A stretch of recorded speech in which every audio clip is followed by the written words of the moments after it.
بسم الله الرحمن الرحيم. ياسين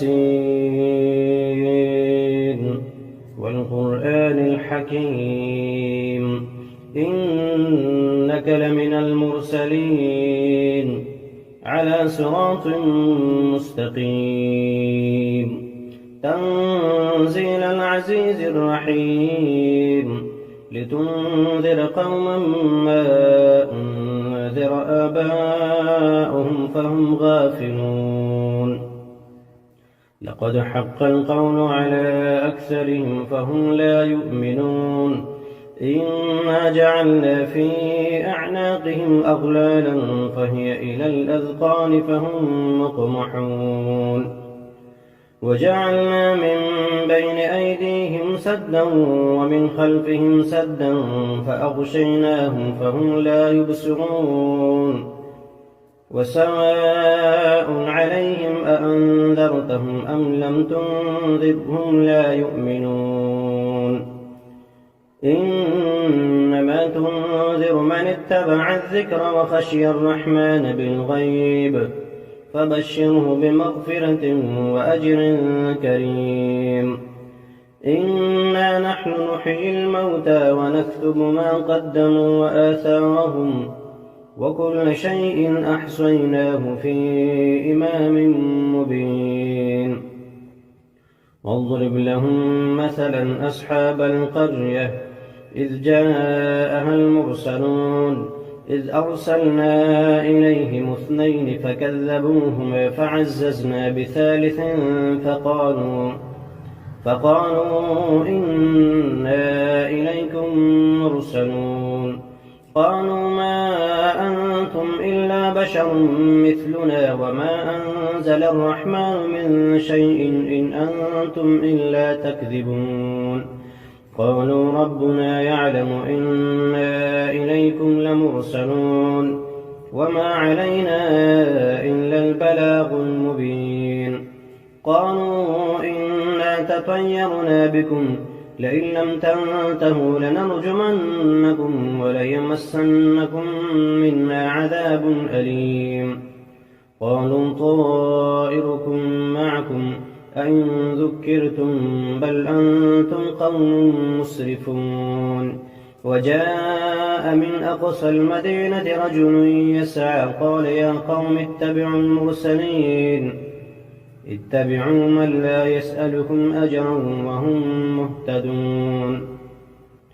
وما لي لا أعبد الذي فطرني وإليه ترجعون أأتخذ من دونه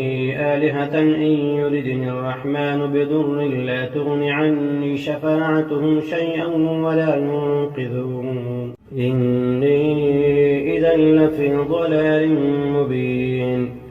إني آمنت بربكم فاسمعون قيل ادخل الجنة قال يا ليت قومي يعلمون بما غفر لي ربي وجعلني من المكرمين وما أنزلنا على قومه من بعده من جند من السماء وما كنا منزلين إن كانت إلا صيحة واحدة فإذا هم خامدون يا حسرة على العباد ما يأتيهم من رسول إلا كانوا به يستهزئون ألم يروا كم أهلكنا قبلهم من القرون أنهم إليهم لا يرجعون وإن كل لما جميع لدينا محضرون وآية لهم الأرض الميتة أحييناها وأخرجنا منها حبا فمنه يأكلون وجعلنا فيها جنات من نخيل وأعناب وفجرنا فيها من العيون ليأكلوا من ثمره وما عملته أيديهم أفلا يشكرون سبحان الذي خلق الأزواج كلها مما تنبت الأرض ومن أنفسهم ومما لا يعلمون وآية لهم الليل نسلخ منه النهار فإذا هم مظلمون والشمس تجري لمستقر لها ذلك تقدير العزيز العليم والقمر قدرناه منازل حتى عاد كالعرجون القديم لا الشمس ينبغي لها أن تدرك القمر ولا الليل سابق النهار وكل في فلك يسبحون وآية لهم أنا حملنا ذريتهم في الفلك المشحون وخلقنا لهم من مثله ما يركبون وإن نشأ نغرقهم فلا صريخ لهم ولا هم ينقذون إلا رحمة منا ومتاعا إلى حين وإذا قيل لهم اتقوا ما بين أيديكم وما خلفكم لعلكم ترحمون وما تأتيهم من آية من آيات ربهم إلا كانوا عنها معرضين وإذا قيل لهم أنفقوا مما رزقكم الله قال الذين كفروا للذين آمنوا أنطعم من لم يشاء الله أطعمه إن أنتم إلا في ضلال مبين ويقولون متى هذا الوعد إن كنتم صادقين ما ينظرون إلا صيحة واحدة تأخذهم فهم يخصمون فلا يستطيعون توصية ولا إلى أهلهم يرجعون ونفخ في الصور فإذا هم من الأجداث إلى ربهم ينسلون قالوا يا ويلنا من بعثنا من مرقدنا هذا ما وعد الرحمن وصدق المرسلون إن كانت إلا صيحة واحدة فإذا هم جميع لدينا محضرون فاليوم لا تظلم نفس شيئا ولا تجزون إلا ما كنتم تعملون إن أصحاب الجنة اليوم في شغل فاكهون هم وأزواجهم في ظلال على الأرائك متكئون لهم فيها فاكهة ولهم ما يدعون سلام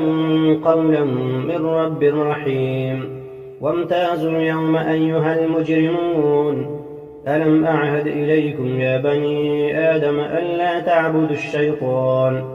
إنه لكم عدو مبين وأن اعبدوني هذا صراط مستقيم ولقد أضل منكم جبلا كثيرا أفلم تكونوا تعقلون هذه جهنم التي كنتم توعدون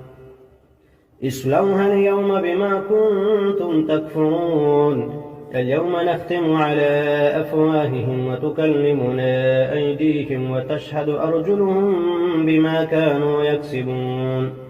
ولو نشاء لطمسنا على أعينهم فاستبقوا الصراط فأنى يبصرون ولو نشاء لمسخناهم على مكانتهم فما استطاعوا مضيا ولا يرجعون ومن نعمره ننكسه في الخلق أفلا يعقلون وما علمناه الشعر وما ينبغي له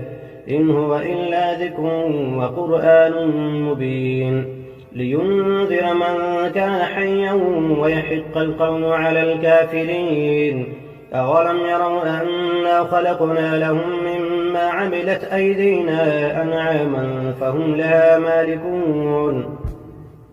وذللناها لهم فمنها ركوبهم ومنها يأكلون ولهم فيها منافع ومشارب أفلا يشكرون واتخذوا من دون الله آلهة لعلهم ينصرون لا يستطيعون نصرهم وهم لهم جند محضرون فلا يحزنك قولهم إنا نعلم ما يسرون وما يعلنون أولم ير الإنسان أنا خلقناه من نطفة فإذا هو خصيم مبين وضرب لنا مثلا ونسي خلقه قال من يحيي العظام وهي رميم قل يحييها الذي أنشأها أول مرة وهو بكل خلق عليم الذي جعل لكم من الشجر الأخضر نارا فإذا أنتم منه توقدون أوليس الذي خلق السماوات والأرض بقادر على أن يخلق مثلهم بلى وهو الخلاق العليم إنما أمره إذا أراد شيئا أن يقول له كن فيكون. فسبحان الذي بيده ملكوت كل شيء وإليه ترجعون. بسم الله الرحمن الرحيم. الحمد لله الذي أنزل على عبده الكتاب ولم يجعل له عوجا قيما لينذر بأسا شديدا من لدنه ويبشر المؤمنين الذين يعملون الصالحات أن لهم أجرا حسنا ماكثين فيه أبدا وينذر الذين قالوا اتخذ الله ولدا ما لهم به من علم ولا لآبائهم كبرت كلمة تخرج من أفواههم إن يقولون إلا كذبا فلعلك باخع نفسك على آثارهم إن لم يؤمنوا بهذا الحديث أسفا إنا جعلنا ما على الأرض زينة لها لنبلوهم أيهم أحسن عملا وإنا لجاعلون ما عليها صعيدا جرزا أم حسبت أن أصحاب الكهف والرقيم كانوا من آياتنا عجبا إذ أوى الفتية إلى الكهف فقالوا ربنا آتنا من لدنك رحمة وهيئ لنا من أمرنا رشدا فضربنا على آذانهم في الكهف سنين عددا ثم بعثناهم لنعلم أي الحزبين أحصى لما لبثوا أمدا نحن نقص عليك نبأهم بالحق إنهم فتية آمنوا بربهم وزدناهم هدى وربطنا على قلوبهم إذ قاموا فقالوا ربنا رب السماوات والأرض لن ندعو من دونه إلها لقد قلنا إذا شططا هؤلاء قوم اتخذوا من دونه آلهة لولا يأتون عليهم بسلطان بين فمن أظلم ممن افترى على الله كذبا وإذ اعتزلتموهم وما يعبدون إلا الله فأووا إلى الكهف ينشر لكم ربكم من رحمته ويهيئ لكم من أمركم مرفقا وترى الشمس إذا طلعت تزاور عن كهفهم ذات اليمين وإذا غربت تقرضهم ذات الشمال وهم في فجوة منه ذلك من آيات الله من يهد الله فهو المهتد ومن يضلل فلن تجد له وليا مرشدا وتحسبهم أيقاظا وهم رقود ونقلبهم ذات اليمين وذات الشمال وكلبهم باسط ذراعيه بالوصيد لو اطلعت عليهم لوليت منهم فرارا ولملئت منهم رعبا وكذلك بعثناهم ليتساءلوا بينهم قال قائل منهم كم لبثتم قالوا لبثنا يوما أو بعض يوم قالوا ربكم أعلم بما لبثتم فابعثوا أحدكم بورقكم هذه إلى المدينة فلينظر أيها أزكى طعاما فليأتكم برزق منه وليتلطف ولا يشعرن بكم أحدا إنهم إن يظهروا عليكم يرجموكم أو يعيدوكم في ملتهم ولن تفلحوا إذا أبدا وكذلك أعثرنا عليهم ليعلموا أن وعد الله حق وأن الساعة لا ريب فيها إذ يتنازعون بينهم أمرهم فقالوا بنوا عليهم بنيانا ربهم أعلم بهم قال الذين غلبوا على أمرهم لنتخذن عليهم مسجدا سيقولون 3 رابعهم كلبهم ويقولون 5 سادسهم كلبهم رجما بالغيب ويقولون 7 وثامنهم كلبهم قل ربي أعلم بعدتهم ما يعلمهم إلا قليل فلا تمار فيهم إلا مراء ظاهرا ولا تستفت فيهم منهم أحدا ولا تقولن لشيء إني فاعل ذلك غدا إلا أن يشاء الله واذكر ربك إذا نسيت وقل عسى أن يهديني ربي لأقرب من هذا رشدا ولبثوا في كهفهم 300 سنين وازدادوا 9 قل الله أعلم بما لبثوا له غيب السماوات والأرض أبصر به وأسمع ما لهم من لدونه من ولي ولا يشرك في حكمه أحدا واتل ما أوحي إليك من كتاب ربك لا مبدل لكلماته ولن تجد من دونه ملتحدا واصبر نفسك مع الذين يدعون ربهم بالغداة والعشي يريدون وجهه ولا تعد عيناك عنهم تريد زينة الحياة الدنيا ولا تطع من أغفلنا قلبه عن ذكرنا واتبع هواه وكان أمره فرطا وقل الحق من ربكم فمن شاء فليؤمن ومن شاء فليكفر إنا أعتدنا للظالمين نارا أحاط بهم سرادقها وإن يستغيثوا يغاثوا بماء كالمهل يشوي الوجوه بئس الشراب وساءت مرتفقا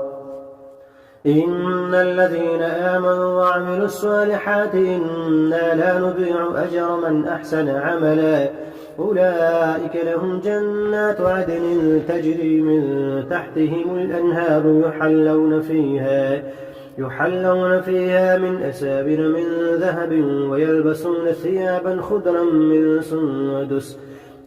من سندس واستبرق متكئين فيها على الأرائك نعم الثواب وحسنت مرتفقا واضرب لهم مثلا رجلين جعلنا لأحدهما جنتين من أعناب وحففناهما بنخل وجعلنا بينهما زرعا كلتا الجنتين آتت أكلها ولم تظلم منه شيئا وفجرنا خلالهما نهرا وكان له ثمر فقال لصاحبه وهو يحابره أنا أكثر منك مالا وأعز نفرا ودخل جنته وهو ظالم لنفسه قال ما أظن أن تبيد هذه أبدا وما أظن الساعة قائمة ولئن رددت إلى ربي لأجدن خيرا منها منقلبا قال له صاحبه وهو يحاوره أكفرت بالذي خلقك من تراب ثم من نطفة ثم سواك رجلا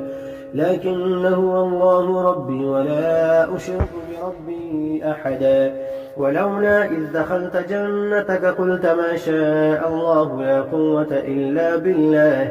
إن ترني أنا أقل منك مالا وولدا فعسى ربي أن يؤتيني خيرا من جنتك ويرسل عليها حسبانا من السماء فتصبح صعيدا زلقا أو يصبح ماؤها غورا فلن تستطيع له طلبا وأحيط بثمره فأصبح يقلب كفيه على ما أنفق فيها وهي خاوية على عروشها ويقول يا ليتني لم أشرك بربي أحدا ولم تكن له فئة ينصرونه من دون الله وما كان منتصرا هنالك الولاية لله الحق هو خير ثوابا وخير عقبا واضرب لهم مثل الحياة الدنيا كماء إن أنزلناه من السماء فاختلط به نبات الأرض فأصبح هشيما تذروه الرياح وكان الله على كل شيء مقتدرا المال والبنون زينة الحياة الدنيا والباقيات الصالحات خير عند ربك ثوابا وخير أملا ويوم نسير الجبال وترى الأرض بارزة وحشرناهم فلم نغادر منهم أحدا وعرضوا على ربك صفا لقد جئتمونا كما خلقناكم أول مرة بل زعمتم أن لن نجعل لكم موعدا ووضع الكتاب فترى المجرمين مشفقين مما فيه ويقولون يا ويلتنا ما لهذا الكتاب لا يغادر صغيرة ولا كبيرة إلا أحصاها ووجدوا ما عملوا حاضرا ولا يظلم ربك أحدا وإذ قلنا للملائكة اسجدوا لآدم فسجدوا إلا إبليس كان من الجن ففسق عن أمر ربه أفتتخذونه وذريته أولياء من دوني وهم لكم عدو بئس للظالمين بدلا ما أشهدتم خلق السماوات والأرض ولا خلق أنفسهم وما كنت متخذ المضلين عضدا ويوم يقول نادوا شركائي الذين زعمتم فدعوهم ولم يستجيبوا لهم وجعلنا بينهم موبقا ورأى المجرمون النار فظنوا أنهم مواقعوها ولم يجدوا عنها مصرفا ولقد صرفنا في هذا القرآن للناس من كل مثل وكان الإنسان أكثر شيء جدلا وما منع الناس أن يؤمنوا إذ جاءهم الهدى ويستغفروا ربهم إلا أن تأتيهم سنة الأولين أو يأتيهم العذاب قبلا وما نرسل المرسلين إلا مبشرين ومنذرين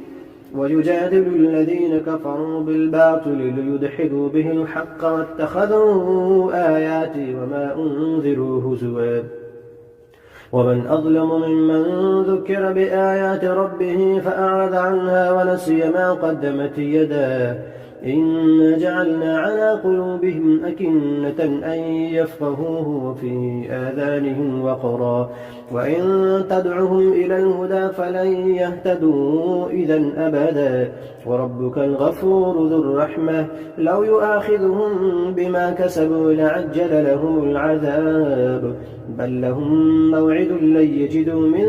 دونه موئلا وتلك القرى أهلكناهم لما ظلموا وجعلنا لمهلكهم موعدا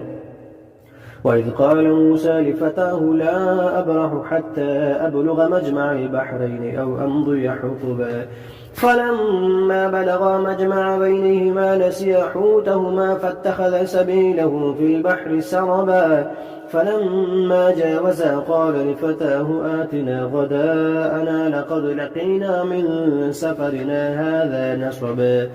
قال أرأيت إذ أوينا إلى الصخرة فإني نسيت الحوت وما أنسانيه إلا الشيطان أن أذكره واتخذ سبيله في البحر عجبا قال ذلك ما كنا نبغي فارتد على آثارهما قصصا فوجدا عبدا من عبادنا آتيناه رحمة من عندنا وعلمناه من لدنا علما. قال له موسى هل أتبعك على أن تعلمني مما علمت رشدا؟ قال إنك لن تستطيع معي صبرا وكيف تصبر على ما لم تحط به خبرا؟ قال ستجدني إن شاء الله صابرا ولا أعصي لك أمرا. قال فإن اتبعتني فلا تسألني عن شيء حتى أحدث لك منه ذكرا. فانطلقا حتى إذا ركبا في السفينة خرقها قال أخرقتها لتغرق أهلها لقد جئت شيئا إمرا. قال ألم أقل إنك لن تستطيع معي صبرا؟ قال لا تؤاخذني بما نسيت ولا ترهقني من أمري عسرا. فانطلقا حتى إذا لقيا غلاما فقتله قال أقتلت نفسا زكية بغير نفس لقد جئت شيئا نكرا. قال ألم نقل لك إنك لن تستطيع معي صبرا؟ قال إن سألتك عن شيء بعدها فلا تصاحبني قد بلغت من لدني عذرا. فانطلقا حتى إذا أتيا أهل قرية استطعما أهلها فأبوا أن يضيفوهما فوجدا فيها جدارا يريد أن ينقض فأقامه. قال لو شئت لاتخذت عليه أجرا. قال هذا فراق بيني وبينك سأنبئك بتأويل ما لم تستطع عليه صبرا. أما السفينة فكانت لمساكين يعملون في البحر فأردت أن أعيبها وكان وراءهم ملك يأخذ كل سفينة غصبا. وأما الغلام فكان أبواه مؤمنين فخشينا أن يرهقهما طغيانا وكفرا فأردنا أن يبدلهما ربهما خيرا منه زكاة وأقرب رحما. وأما الجدار فكان لغلامين يتيمين في المدينة وكان تحته كنز لهما وكان أبوهما صالحا فأراد ربك أن يبلغا أشدهما ويستخرجا كنزهما رحمة من ربك وما فعلته عن أمري ذلك تأويل ما لم تستطع عليه صبرا. ويسألونك عن ذي القرنين قل سأتلو عليكم منه ذكرا. إنا مكنا له في الأرض وآتيناه من كل شيء سببا فأتبع سببا حتى إذا بلغ مغرب الشمس وجدها تغرب في عين حمئة ووجد عندها قوما. قلنا يا ذا القرنين إما أن تعذب وإما أن تتخذ فيهم حسنا. قال أما من ظلم فسوف نعذبه ثم يرد إلى ربه فيعذبه عذابا نكرا. وأما من آمن وعمل صالحا فله جزاء الحسنى وسنقول له من أمرنا يسرا. ثم أتبع سببا حتى إذا بلغ مطلع الشمس وجدها تطلع على قوم لم نجعل لهم من دونها سترا كذلك وقد أحطنا بما لديه خبرا. ثم أتبع سببا حتى إذا بلغ بين السدين وجد من دونهما قوما لا يكادون يفقهون قولا. قالوا يا ذا القرنين إن يأجوج ومأجوج مفسدون في الأرض فهل نجعل لك خرجا على أن تجعل بيننا وبينهم سدا؟ قال ما مكنني فيه ربي خير فأعينوني بقوة أجعل بينكم وبينهم ردما. آتوني زبر الحديد حتى إذا ساوى بين الصدفين قال انفخوا حتى إذا جعله نارا قال آتوني أفرغ عليه قطرا. فما استطاعوا أن يظهروه وما استطاعوا له نقبا. قال هذا رحمة من ربي فإذا جاء وعد ربي جعله دكاء وكان وعد ربي حقا. وتركنا بعضهم يومئذ يموج في بعض ونفخ في السور فجمعناهم جمعا وعرضنا جهنم يومئذ للكافرين عرضا الذين كانت أعينهم في غطاء عن ذكري وكانوا لا يستطيعون سمعا أفحسب الذين كفروا أن يتخذوا عبادي من دوني أولياء إنا أعتدنا للكافرين نزلا قل هل ننبئكم بالأخسرين أعمالا الذين ضل سعيهم في الحياة الدنيا وهم يحسبون أنهم يحسنون صنعا أولئك الذين كفروا بآيات ربهم ولقائه فحبطت أعمالهم فلا نقيم لهم يوم القيامة وزنا إن الذين آمنوا ذلك جزاؤهم جهنم بما كفروا واتخذوا آياتي ورسلي هزوا إن الذين آمنوا وعملوا الصالحات كانت لهم جنات الفردوس نزلا خالدين فيها لا يبغون عنها حولا قل لو كان البحر مدادا لكلمات ربي لنفد البحر قبل أن تنفد كلمات ربي ولو جئنا بمثله مددا قل إنما أنا بشر مثلكم يوحى إلي أنما إلهكم إله واحد فمن كان يرجو لقاء ربه فليعمل عملا صالحا ولا يشرك بعبادة ربه أحدا.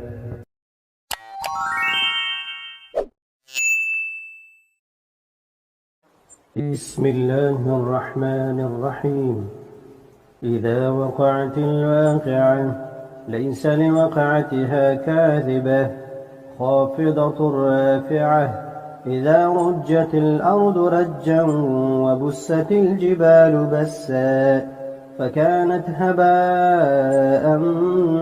منبثا وكنتم أزواجا ثلاثة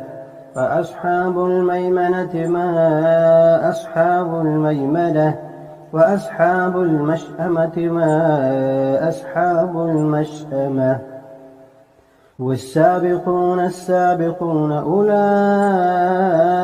المقربون في جنات النعيم ثلة من الأولين وقليل من الآخرين على سرر موضونة متكئين عليها متقابلين يطوف عليهم ولدان مخلدون بأكواب وأباريق وكأس من معين لا يصدعون عنها ولا ينزفون وفاكهة مما يتخيرون ولحم طير مما يشتهون وحور عين كأمثال اللؤلؤ المكنون جزاء بما كانوا يعملون لا يسمعون فيها لغوا ولا تأثيما إلا قيلا سلاما سلاما وأصحاب اليمين ما أصحاب اليمين في سدر مخضود وطلح منضود وظل ممدود وماء مسكوب وفاكهة كثيرة لا مقطوعة ولا ممنوعة وفرش مرفوعة إنا أنشأناهن إن شاء فجعلناهن أبكارا عربا أترابا لأصحاب اليمين ثلة من الأولين وثلة من الآخرين وأصحاب الشمال ما أصحاب الشمال في سموم وحميم وظل من يحموم لا بارد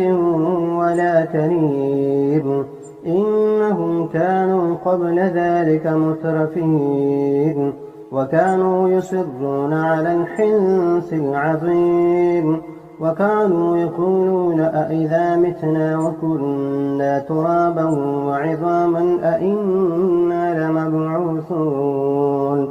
أوآباؤنا الأولون قل إن الأولين والآخرين لمجموعون إلى ميقات يوم معلوم ثم إنكم أيها الضالون المكذبون لآكلون من شجر من زقوم فمالئون منها البطون فشاربون عليه من الحميم فشاربون شرب الهيم هذا نزلهم يوم الدين نحن خلقناكم فلولا تصدقون أفرأيتم ما تمنون أأنتم تخلقونه أم نحن الخالقون نحن قدرنا بينكم الموت وما نحن بمسبوقين على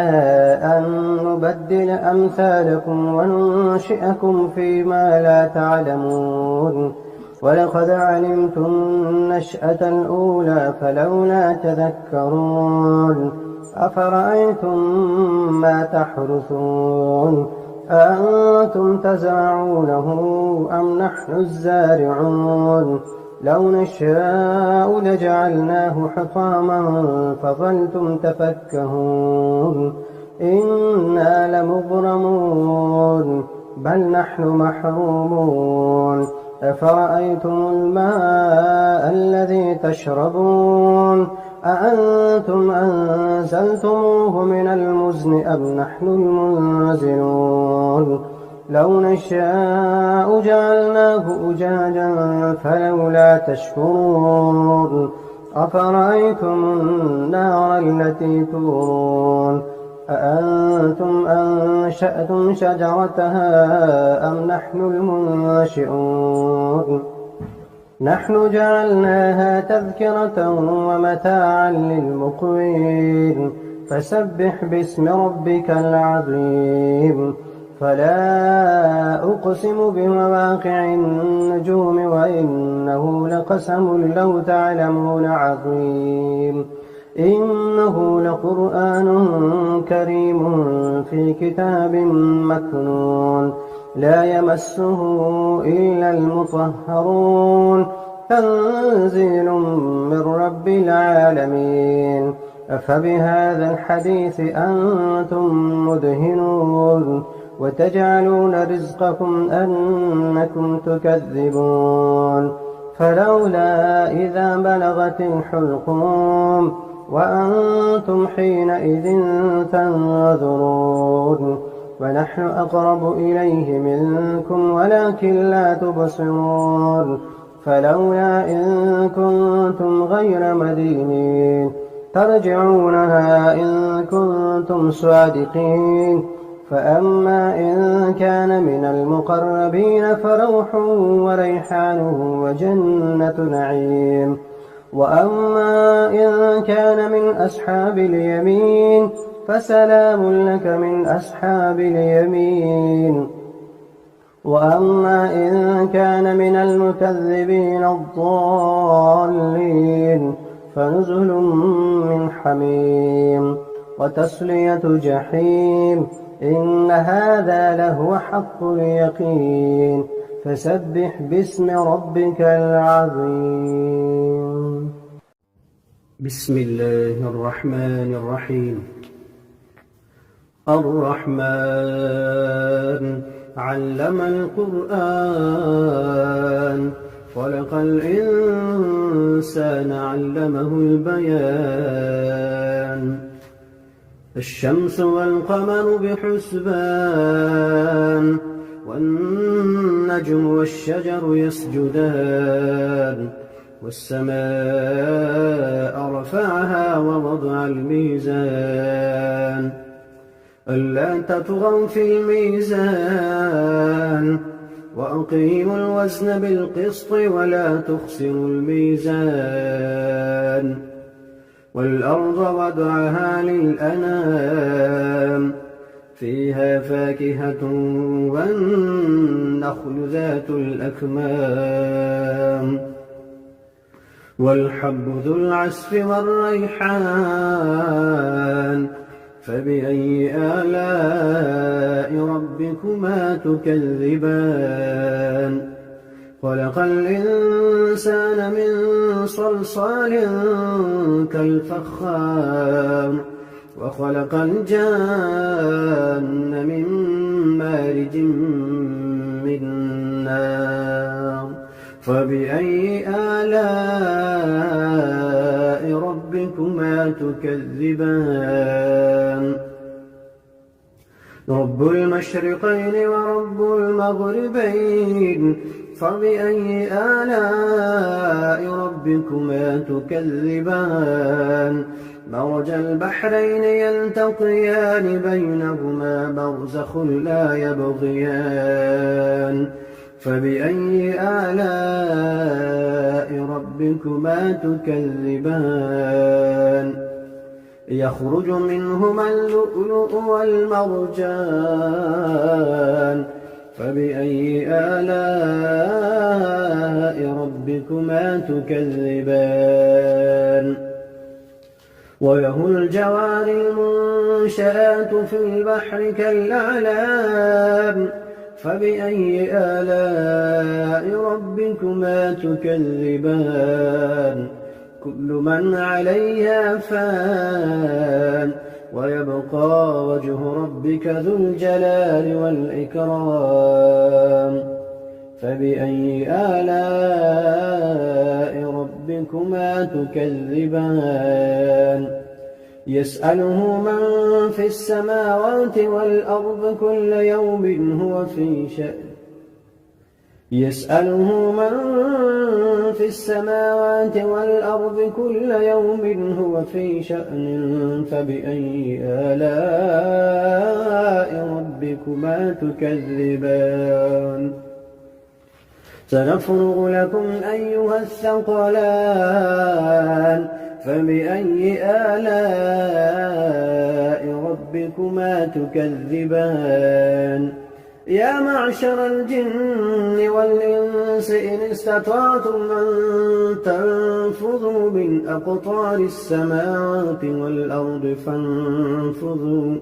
لا تنفذون إلا بسلطان فبأي آلاء ربكما تكذبان يرسل عليكما شواظ من نار ونحاس فلا تنتصران فبأي آلاء ربكما تكذبان فإذا انشقت السماء فكانت وردة كالدهان فبأي آلاء ربكما تكذبان فيومئذ لا يسأل عن ذنبه إنس ولا جان فبأي آلاء ربكما تكذبان يعرف المجرمون بسيماهم فيؤخذ بالنواصي والأقدام فبأي آلاء ربكما تكذبان هذه جهنم التي يكذب بها المجرمون يطوفون بينها وبين حميم آن فبأي آلاء ربكما تكذبان ولمن خاف مقام ربه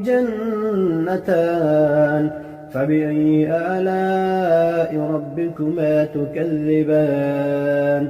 ذواتا أفنان فبأي آلاء ربكما تكذبان فيهما عينان تجريان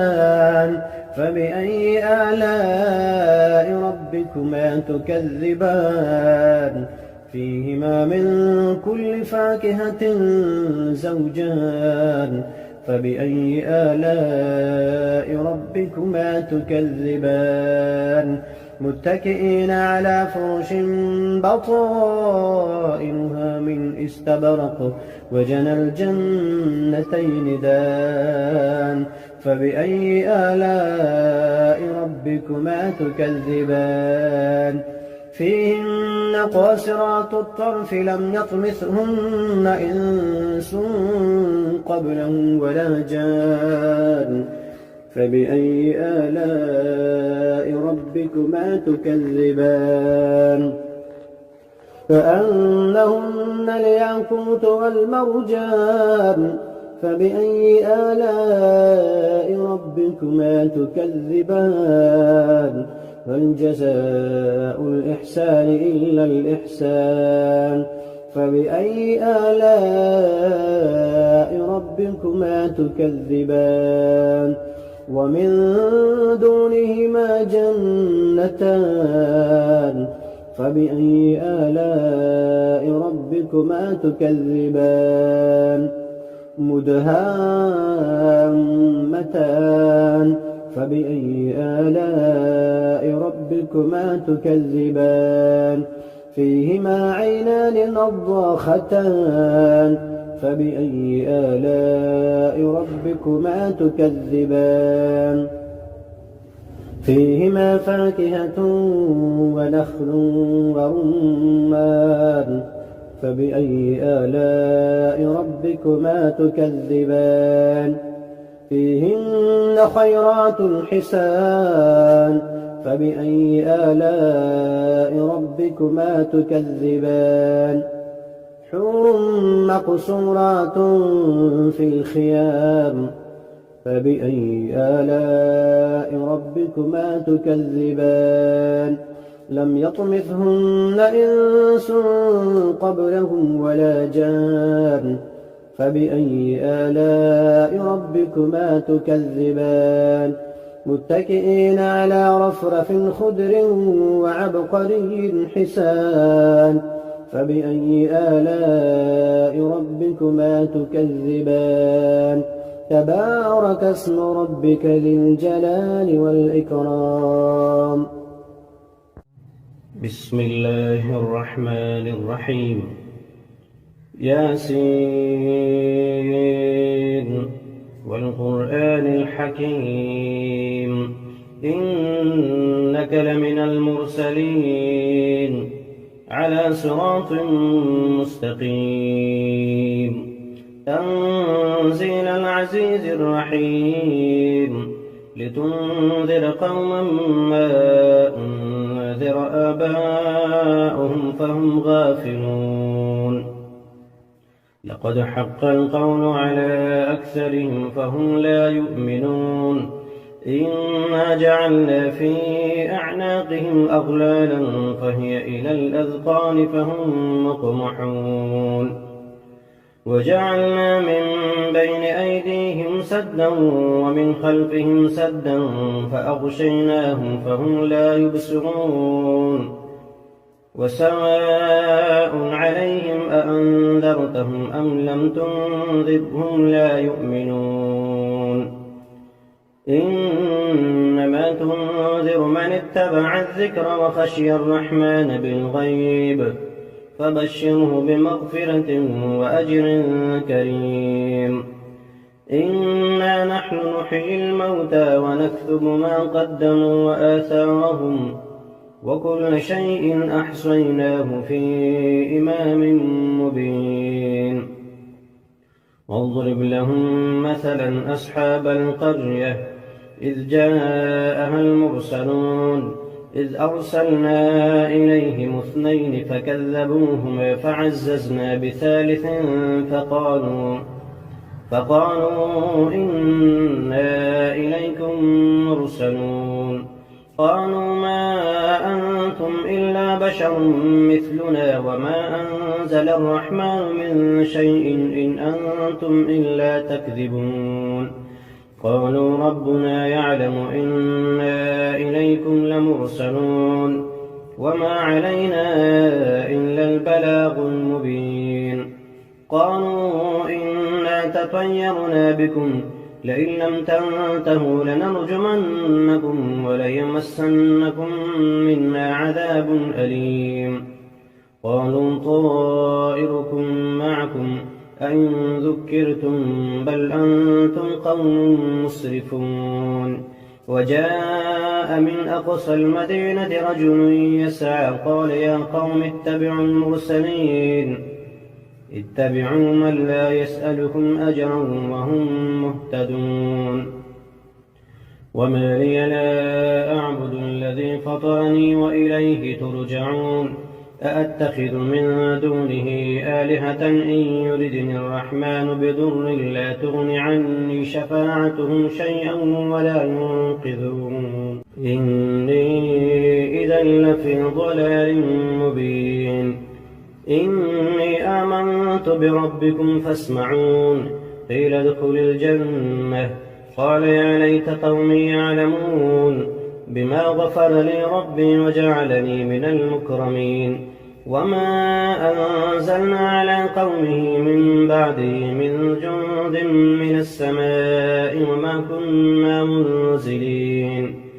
إن كانت إلا صيحة واحدة فإذا هم خامدون. يا حسرة على العباد ما يأتيهم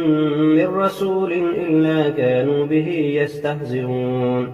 ألم يروا كم أهلكنا قبلهم من القرون أنهم إليهم لا يرجعون. وإن كل لما جميع لدينا محضرون. وآية لهم الأرض الميتة أحييناها وأخرجنا منها حبا فمنه يأكلون. وجعلنا فيها جنات من نخيل وأعناب وفجرنا فيها من العيون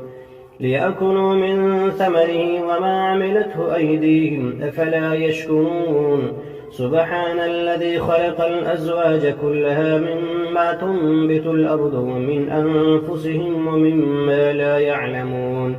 وآية لهم الليل نسلخ منه النهار فإذا هم مظلمون. والشمس تجري لمستقر لها ذلك تقدير العزيز العليم. والقمر قدرناه منازل حتى عاد كالعرجون القديم. لا الشمس ينبغي لها أن تدرك القمر ولا الليل سابق النهار وكل في فلك يسبحون. وآية لهم أنا حملنا ذريتهم في الفلك المشحون وخلقنا لهم من مثله ما يركبون. وإن نشأ نغرقهم فلا صريخ لهم ولا هم ينقذون إلا رحمة منا ومتاعا إلى حين. وإذا قيل لهم اتقوا ما بين أيديكم وما خلفكم لعلكم ترحمون. وما تأتيهم من آية من آيات ربهم إلا كانوا عنها معرضين. وإذا قيل لهم أنفقوا مما رزقكم الله قال الذين كفروا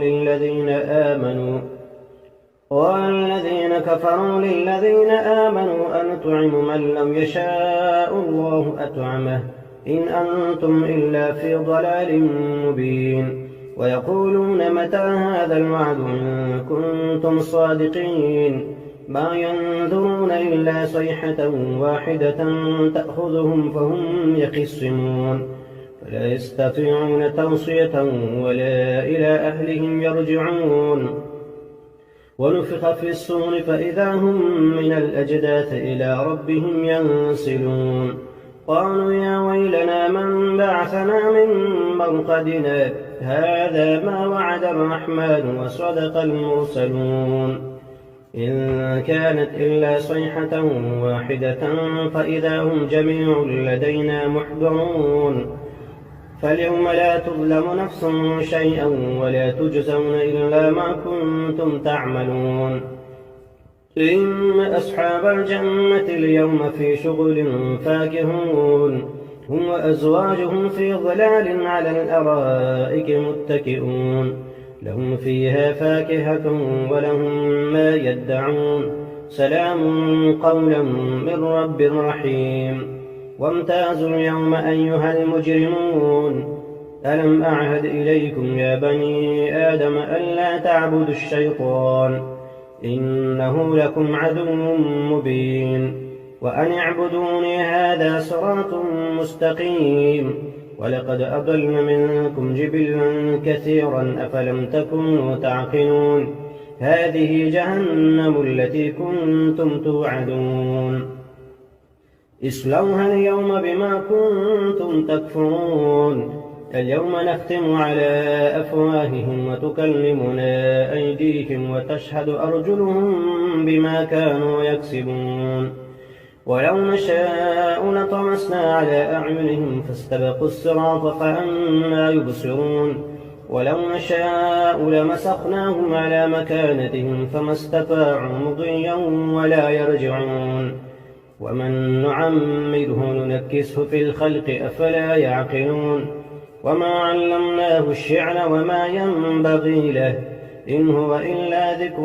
وقرآن مبين لينذر من كان حيا ويحق القول على الكافرين أولم يروا أنا خلقنا لهم مما عملت أيدينا أنعاما فهم لها مالكون وذللناها لهم فمنها ركوبهم ومنها يأكلون ولهم فيها منافع ومشارب أفلا يشكرون واتخذوا من دون الله آلهة لعلهم ينصرون لا يستطيعون نصرهم وهم لهم جند